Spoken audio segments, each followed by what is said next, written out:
Alvarez, le qualità assolute del giocatore si conoscono, un giocatore forte, secondo me molto forte, che può ricoprire più ruoli, si riesce ad adattare, uno di quei calciatori che salta l'uomo.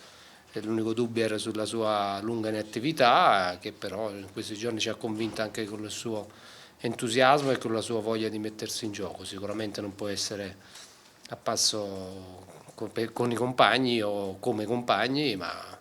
presto penso che torni, che possa darci una grossa mano. Abbiamo avuto sia il tempo appunto nelle vacanze di ristaccare fisicamente per alcuni calciatori che ne avevano bisogno, sia mentalmente, anche noi, adesso poteva iniziare meglio insomma il nuovo anno, come aspettative, come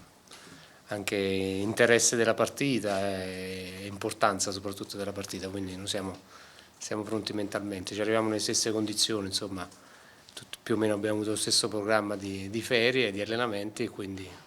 ci arriviamo al 50% per uno, dai. Non credo mi facciano giocare domani, però no, ci arrivo con molta serenità, insomma, nutro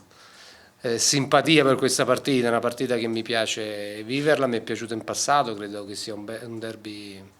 stracittadino straordinario anche per numero di spettatori, numero di abbonati rispetto al bacino d'utenza della città, quindi è tra quelli più sentiti in Italia sicuramente come numericamente proprio, no? E quindi è bello arrivarci, è bello viverlo, anche se sicuramente non sono molto amato dall'altra parte, quindi, però sono contento di viverlo domani questo derby e in parte mi dispiace anche che ci giochiamo una classifica totalmente diversa rispetto a quella dell'anno scorso, insomma mi riferisco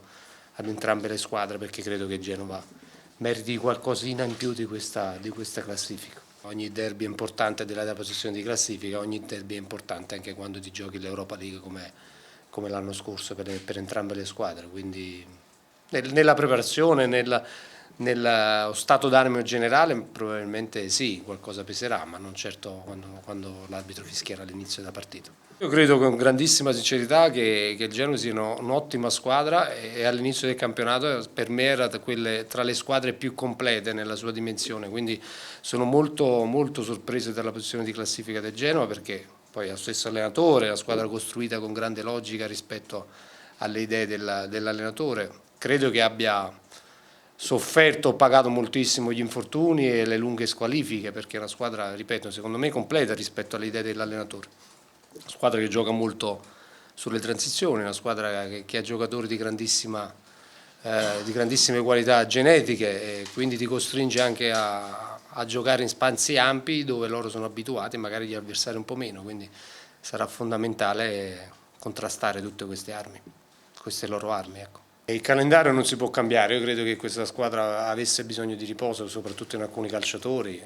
i nazionali, eccetera, perché hanno iniziato a luglio, io non ero stanco perché ho iniziato molto tardi, quindi a me non ha fatto bene la vacanza, o meglio, non ne avevo bisogno, ma la squadra ne aveva bisogno. Credo che il derby si debbano giocare con moltissima lucidità e credo che la squadra che sarà più lucida in campo possa avere dei grossissimi vantaggi al di là del singolo calciatore. Sarà fondamentale la voglia di vincere, arrivarci con le armi sono necessarie per qualsiasi derby, però credo che questo non basti e sarà fondamentale avere una lucidità maggiore rispetto all'avversario.